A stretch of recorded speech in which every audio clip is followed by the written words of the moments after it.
Secretary Philip. Kiniluskos ko ang aking sleeve matapos nga matanggap ko mensahe ng Executive Secretary ng ama ni Mr. Vladimir. This is the 7th arranged marriage proposal settled by the chairman to his son. Such a waste kung paglalaan lang naman ni Master Vladimir ang buhay ng babaeng to, gaya na pakikipaglaro niya sa mga nagdaang proposal. Well, kailan ko ipabot ang tungkol dito sa kanya?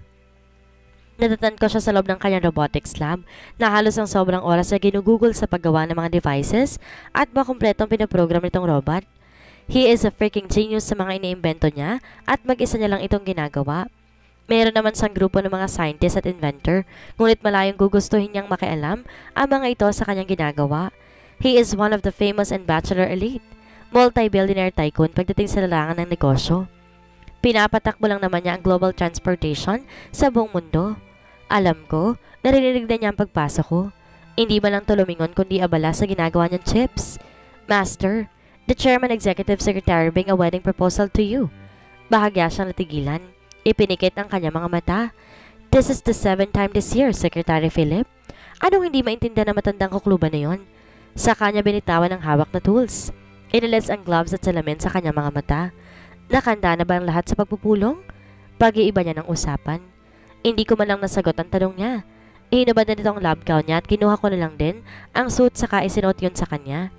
Gaya ng dati, wala pa ring interes mag-asawa si Master Vladimir, ngunit hindi niya rin tinatanggihan ang proposal sa kanya. Alam niyang may hindi maganda mangyayari sa babae bago pa man niya ito makilala. Bilang sekretary niya, yun ang trabaho ko. Hindi rin maitatanggi ang pagiging magandang klase ng pagkalalaki niya. Pinagkakaguluhan sa ng mga babae, kaya naman wala ni isang empleyadong babae sa kanyang kumpanya. Dahil dito matatawa ka na lamang sa isyo na maririnig sa labas. Mga taong walang magawa sa sarili at higit sa lahat, mga babaeng hindi napagbigyan ng hangad nila tungkol kay Master Vladimir. Sinasabi lang naman nila na hindi ito totoong lalaki at mas maarte pa sa mas maarting babae. Hindi naman hinahayaan ng mga tauhan niyang lumaki ang isyo sa mga walang katuturang bagay. Kagad tong pinatatahimik at di nga imposible sa kanila na matukoy kaagad ang gumagawa ng kwentong to. Master Vladimir Doralte is too influential para nga dikitan nila ang pangalan nito ng basura. Pagkarating namin sa conference room, agad nagsatahimik. Baka sa kanilang mga mukha ang pagtataka kung bakit bigla na lang nagpatawag ng board meeting si Master Vladimir. Naipasok naman ng mga tauhan at tagsitayuan sa sulok ng buong silid. Hinila kong upuan para kay Master Vladimir. Agad naman niyang tinignan ang nakandang dokumento sa harapan niya. Sinenyasan niya akong simulan ng pagpupulong at sabihin ng layunin. Ang narito ngayon sa harapan namin ay tatanggalin na sa kanilang posisyon. Ibabalik din ng doble ang kanilang investment sa kumpanyang to. Nagulat ang karamihan at nang may naisalang umangal sa harapan ni Master Vladimir, kagad tong pinigilan ng mga tauhan niya. Pinalipad naman ni Master Vladimir ang mapapel tungkol sa mga proposal nilang pagbabago sa kumpanya. Saka tumayo ito at kumisi sa harapan ng karamihan. Gaya ng sinabi ko, second chance is out of my vocabulary. Oo, sila ang mga humihingi ng pangalawang pagkakataon. They insist. Pero sa huli, ang prinsipyo pa rin ni Master Vladimir ang masusunod. Wala kang 5 minuto, kaagad natapos ang pagpupulong. Paglabas naman ni Master Vladimir sa conference room, saka naman nagsipasok ang mga abogado nito para ayusin ang mga compensation nila. Somehow, Master Vladimir's generosity is enough rather to taste his wrath. Sino naman ang hindi matatakot sa anak ng isang tanyag na mafia boss? Ngunit, ang kumpanya ni Master Vladimir ay sarili niyang pinagpaguran. Walang kinalaman ang kanyang ama tungkol sa kinatatayuan niya ngayon sa lipunan. He poured his youth to build his very own empire. Ayaw na ayaw niyang pinapakailaman siya ng kanyang ama. Ngunit labis naman ang respeto ang ibinibigay niya rito. The mafia boss, Daniel Doralte, is still his father. Siya lang ang nag-iisang anak nito at matanda na ito. Saka nabuburo para nga humingi sa kanya ng apo. Ngunit wala talagang interes si Master Vladimir na manligaw o kahit man lang makipagkilala sa mga babae. Para sa kanya ang babae siya nagsisilbing kahinaan ng isang lalaki. Pero lahat naman na pinagkakasundo sa kanyang babae ng kanyang ama, tinatanggap niya. Sumasang-ayon siya ng harapan. Subalit sa kabila ng pagsang-ayon, mayroong peligrong naghihintay sa mga babaeng yon. O kung hindi, maghahanap ng butas sa mga investigador niya para nga masira ang pangalan ng babae at para rin ipakita sa kanyang ama na hindi siyang dahilan kung bakit hindi natuloy ang pinagkasunduan. Kung hindi nabubuko ang babae na nagkaroon ng karelasyon sa ibang lalaki at napatunayan na hindi nabuo ang pagkababae nito, ibinibigyan niya sa akin ng otoridad na may mangyaring masama sa babae. At ang maramihang lalaki laban sa isang babae ang pinakamalala. No, an accident which caused death to his soon-to-be bride. Tumunog ang phone ko at walang lingon na dumiretsong pumasok sa opisina niya si Master Vladimir. Ang tumatawag sa akin, ang executive secretary ulit ng kanyang ama. A dinner date with the Moman's family. I understand. Makakaabot kay Master Vladimir. Saka kailangan ko namang linisin ang schedule niya mamayang hapunan. Nang malaman to ni Master Vladimir, natawa siya. How about the woman? May pinaplano ka na ba para ibasura siya? As for now, Master Vladimir, wala siya sa bansa. Pamilya niya lang ang nag-aaya ng hapunan para sa inyo ni Chairman. I see. This family is confident enough to invite us. I should escort my father. At saka, makapagpaalam din ako na alagaan ko ang anak nila. Nakita kong hindi man lamang ito nagalaw ang folder kung saan naroon ang impormasyon tungkol sa babae. Nang makita niya rin, nais niyang ibasura ko yun kaagad, kaya gaya ng mangyayari sa babae. Malakas na umuulan ng maabot kami sa family date na inihanda ng pamilya Montejo. We are late, ngunit hindi namin nakalain na kakarating lang din ng sasakyan ng mafia boss. Kaagad pumaligid ang mga tauhan nito at hinintay na nga namin na makalabas ang sasakyan ito. Nang makita nito ang kanyang anak, ngumiti ito. Saka nilapitan si Master Vladimir. Dapat lang na pinaghintay natin sila. Saka sumilay ang ngiti ni Master Vladimir dito. Pareho sila, like father, like son. Ngunit kahit kailan hindi pa nabungungisan ng muko ang kamay ng anak niya, masasabi pa rin mas malala ang estratehiya ng kanyang ama. Hindi makatao kuminsan at nawawala rin ang karapatang pantao ng mga kalaban niya. Nang pumasok sa restaurant, mumungad sa paningin namin ang 4 na katao na kaagad ding tumayo sa kanilang kanauupuan. Hindi na sana kami tutuloy ng anak ko dahil masyado malakas ang ulan. Ngunit isa itong paanyaya na magiging manugang ko. Bakit nga pala nagbagong lokasyon? Akala ko sa bahay ninyo. Kung ano man nga ay dadahilan ng chairman, yun lang ang tayong tatanggapin at di kailangan na makipagsagutan pa sa pagkukulang nito. Pagkukulang na halata namang sinadya. Sakto lang ang dating nyo, Daniel. Nakahanda ng hapunan. Saka dito kasi namin pinapahanda ang family specialty namin. Pangiting sabi ni Mrs. Walter, "Have a seat." Naupo nga ang mag-ama. Sa harapan nila, hindi ko napansin kanina na tinitingnan ni Mr. Montejo si Master Vladimir. Hindi lang ito kundi pati nila ng anak nilang panganay na babae. Napakaswerte ng anak namin para mapangasama mo, Vladimir. Ngumisi lamang si Vladimir. At pilit nang iti ang pinakawalan. Sana nga, walang mangyaring masama sa anak namin kapag nasa poder mo na siya. Biglang sinabi ni Mr. Montejo na para bang namamaos ang boses ito. Seems you don't trust me, my future father-in-law. Bitaw ng mga salita ni Master Vladimir. Agad naman na umiling si Mr. Walter. Please make her safe as you agree to this agreement. Parang anak ko pa yata magkakaroon ng utang na loob sa anak ninyo. Pasensya na, Daniel. Medyo mainit ang ulo ni Walter ngayon dahil sa problemang dumating. Nasunog yung branch ng ospital sa Taipei. Kailangan ng financial assistant, kaya naman, did you invite us para mamalimos sa amin? Hindi ko pa nga ang asawang anak ninyo. No, wala kaming intensyon na mamalimos.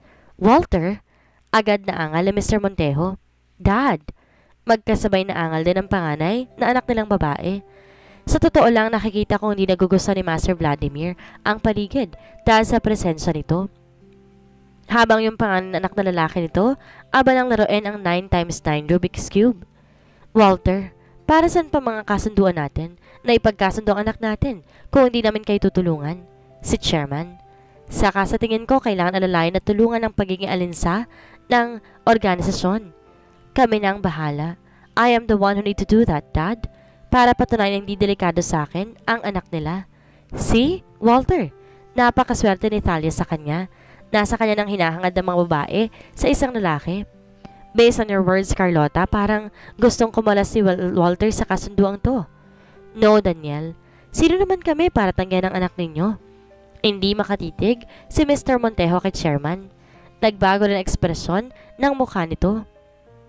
Na parang di maganda kung ipagpapatuloy pa ni Mr. Walter ang halata namang hindi talaga nito gusto na ipagkasundo ang kanyang anak.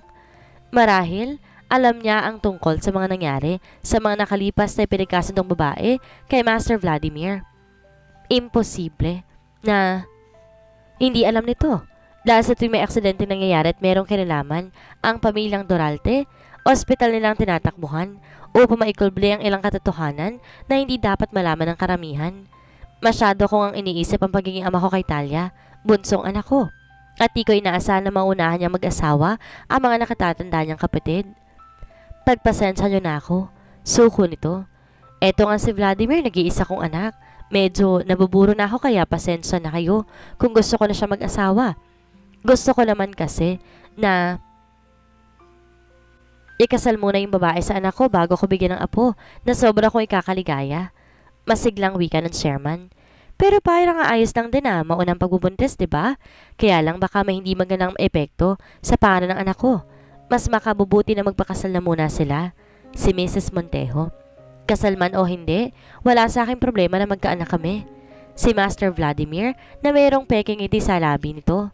Sinasakay ng kagustuhan ng kanyang ama na binunyag nga nito ang kagustuhan na magkaroon ng apo, kaagad. Natitiyak ko naman, Mr. Walter, na hindi lugar ang pamilya namin sa inyong pamilya. You have good genes. Kailan kami magkikita ng inyong anak bagong kasal? Naikinaangat ng panin nila kay Master Vladimir. Ngumisi siya. Sa mga mata nito para nakikita ko na tinatanong niya kaagad sa akin kung kaagad ko bang kukunin ng bagay na dapat kong kunin sa magiging asawa ko after the wedding. No, I am still going to respect her. Basta's man pakinggan, alam naman siguro natin na virgin ang anak ninyo. She is, darling. On Sunday, maaari mo siyang bisitahin sa bahay namin.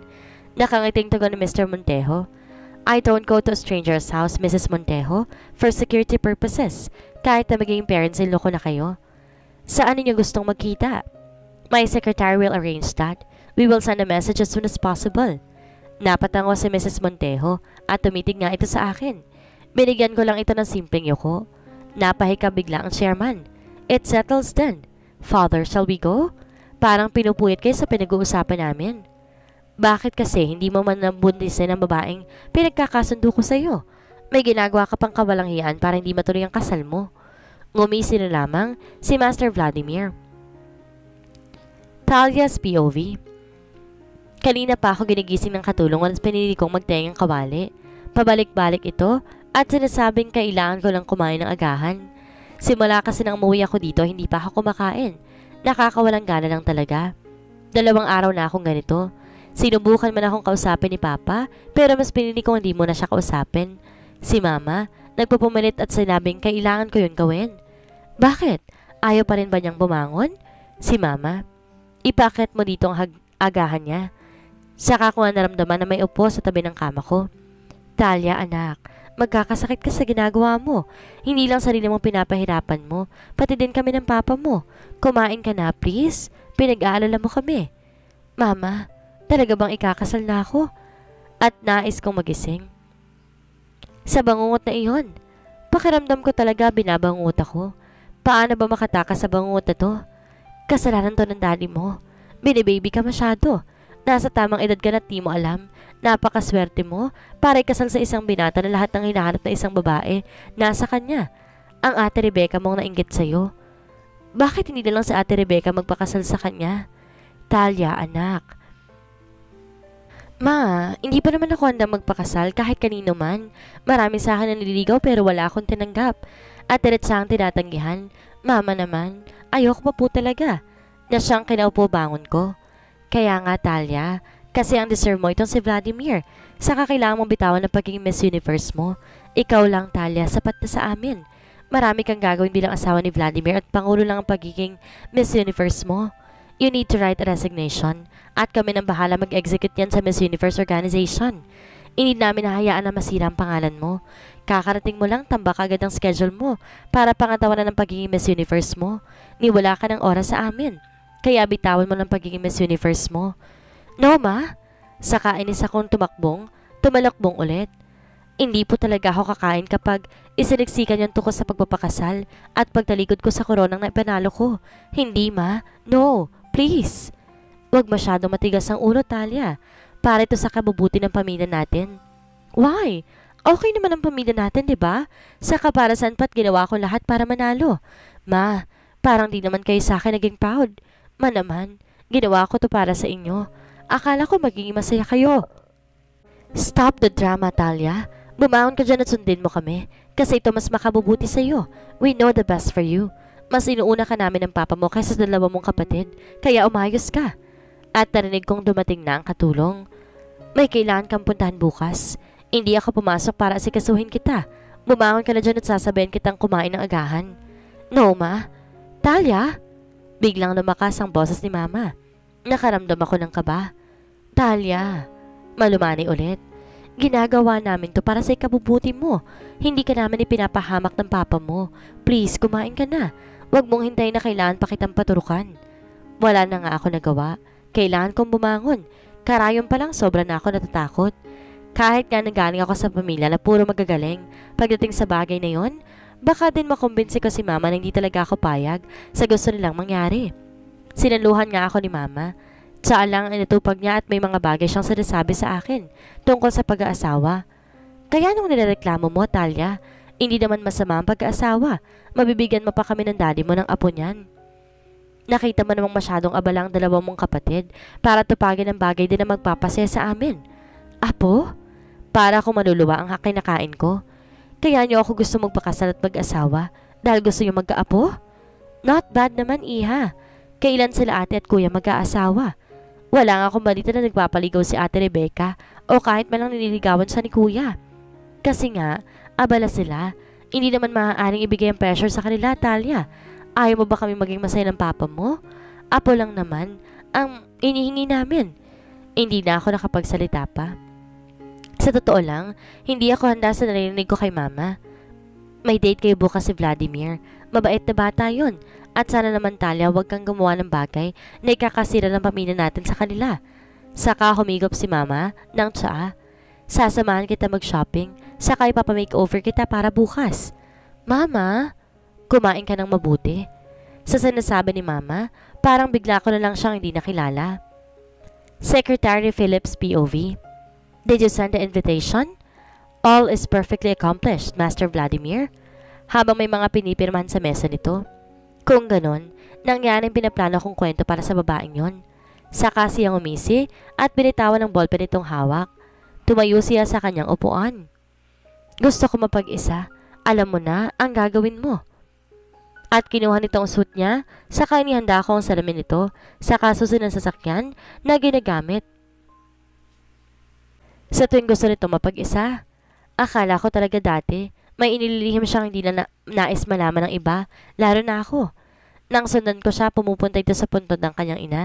Nag-iisang puntod sa pinakatuktok na isang bundok na medyo may kalayuan dito sa syudad. At kahit nga mag-isa siyang umaalis, para sa kaligtasan nito dahil responsibilidad ko na siguraduhin ang kaligtasan niya. There is a tracking ship on his key car. Si Mrs. Duralte, alam ng karamihan na naglilingkod sa pamilyang Duralte na masalimot ang pagkamatay nito. At worst, sa harapan pa ni Master Vladimir nangyari ang pamamaril dito. Don't follow the alpha, as I inform my men. Talia's POV. Malalaking salamin at kasuotan na trying hard ang pagpapadisguise ni Mama sa akin. Yan tuloy. Nahihirapan ako kung paano ka makakalabas ng compound na hindi ka nila nakikilala. Alam mo bang simula nang umuwi ka, yung gate palagi may naghihintay na taga-media? Malinaw ang sinabi ko sa kanila na walang homecoming na mangyayari. Hindi lang talaga ako tumutugon sa sinabi ni Mama. Nasasaktan lang ako. Paglabas nga namin ng tarangkahan ay marami ang naghihintay. Mga taga-suporta, taga-media, at higit sa lahat ang pinadalang tauhan ng Miss Universe Organization. Oo, balak ng mga magulang ko na itapon na lang basta ang koronang na ipanalo ko naman, ngunit useless sa kanila. Akala ko talaga magiging masaya sila. Iba pala magdadala ng kasiyahan nila, kundi makasal ako at magkaroon sila ng apo. Heist, wala pa sa isipan ko mag-asawa at magkaroon ng anak. Walang-wala pa talaga. Siguro mas nagising ako sa kalayaan na meron ako bilang isang dalaga. Nagawa ko yung mga gusto ko na wala akong iisiping asawa at anak. Ano ba kasi yung pumasok sa isipan ng mga magulang ko at bigla sila nagka-interes na magkaroon ako ng asawa? Worst, it is plain and obvious arranged marriage. Iniisip ko kung paano matatangyan ang proposal na hindi mapapahiya ang aking pamilya. Kitang-kita naman kasi sa kanila na ang seryoso nila na para bang nakataya ang buhay nila sa pag-asawa ko. Sa nakikita ko kay Mama, hindi na talaga magbabago pang isipan nito. Pagdating namin sa mall, agad na pinasok namin ni Mama ang ilang mamahaling butik. Niyaya ako ni Mama na mamili ng damit para bukas, ngunit wala talaga ako sa aking sarili. Hanggang sa namalayan ko na lang, ang dami ng binili ni Mama na ilang mamahaling butik. Hindi ko akalain na lahat na pinasukat sa akin bibilhin niya. Ma, nabalitaan ko na. May nasunog kayong branch ito nakarang araw lang. Bakit ang dami nang may kinuha si Mama na isang golden card at ipinakita ito sa akin? Ito magiging sagot siyan. Kaagad niyang ibinigay sa sales lady at ito rin nagulat sa inabot na card ni Mama. Limited lang ang VIP card na iyon. Saka ang mga nagmamayari lamang niyon ay ang mga bilyonaryong kasali sa isang organization ng mga mayayaman. Paano nagkaroon ng ganun si Mama? Sa pagkakaalam ko kasi kumalas na sila ni Papa sa organization na yon. Mama, magkakaroon ka ni Don Talia kapag pinakasalan mo nga si Vladimir. Hindi ko naman nagustuhan ang narinig ko kay Mama. No, Ma, hindi ako magpapakasal. Dahil pakiramdam ko, parang binibenta tuloy nila ako. Talia, dahil tumalikod na ako dito at lakad-takbong umalis sa butik. Talia, nakita ko kaagad ang mga security na hindi ko akalaing meron pala kaming kasama. Ma, kailangan ko lang mapag-isa. Kung tatakasan lang naman, kahit ano pang ihadlang mo sa akin, natural na yata nakakalusot ako. Simple lang naman at parang nakikipaglaro ka lang sa mga humahabol sa'yo. Hindi naman sa nagpapahalata dahil kapag ginawa nila yon, magkakagulo kapag may isa mang makakilala sa akin. Isa lang naman ang lagusan ng pakay ko at pinto na may nakalagay na 4 employees only. Siguradong makakalusot ako. Bata pa lang ginagawa ko ng pagtakas sa mga bantay at nani ko. Kaya ngayong malaki na ako ang pagtakas ay hindi na sa akin imposible. Sadyang mautak lang yata ako. Nakapasok ako sa pakay kong pintuan. Napakaabala ng mga tao. Nagkalakad-lakad ako sa hallway at hinahanap ng aking mga mata yung fire exit. Hindi naman ata ako tanga para lumabas sa alam ko na nagbabantay na mga tauhan nila Mama. Napangiti na lang ako na makita ko ang isang pintuan na may paggagamitan ko. Maintenance staff room. Sakto lang at pagpasok ko, sa sobra talagang mahal ako ni Papa God, walang tao at may nakita ko uniforme. Yay! Lumaki yata ako sa amin na palaging tumatakas. Naalala ko na palaging pinapalitan ng nani ko dahil sa pasaway kong idinudulot dito. Marunong magkunwari at magdala ng mga damit kung ano man ang isusuot ko. Ayan, isa na akong janitress at kailangan may dalang panlinis. Tiyak hindi ako pag-iinitan ng numan. Ay, ang buhok ko pala kailangan magulo. Tipong may 10 anak ako na sabay-sabay humihingi ng atensyon. Haggard mode. Pero kahit haggard nga ang papel ko, bakit ang ganda ko pa rin? Kahit walang makeup, wala pa rin pinagbago sa sarili ko. Sa katunayan kasi kasalanan ni Mama dahil pinaglihi ako nito sa isang manika na kahit kinuha ng isa sa katulong para ibigay sa anak nito. Pinahanap ni Mama. Isinuot ko na lang din yung puting cap at tinali ang buhok ko saka inilabas sa butas ng cap. Ayan, para na akong agent. Mabuti na lang din talaga nagkasya mga damit ito sa akin na para bang ginawa para sa akin. Sorry po.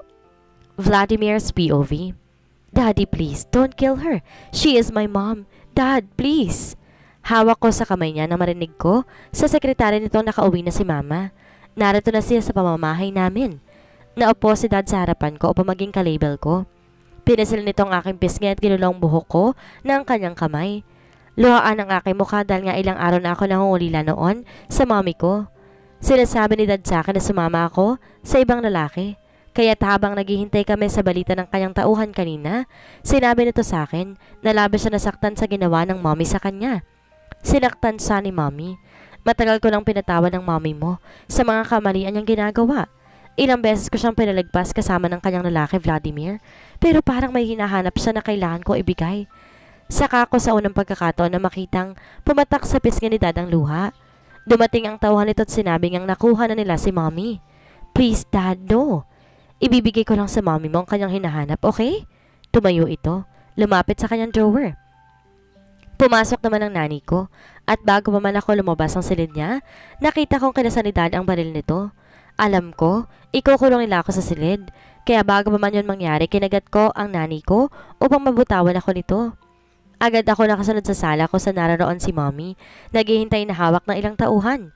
Si Dad naman pababa ng hagdan. Daniel, malinaw ang sinabi ko sa'yo, hindi kita mahal. Andito ako para kunin si Vladimir. Ibigay mo siya sa akin. Hindi sa ganitong klaseng tahanan dapat lumalaki ang bata.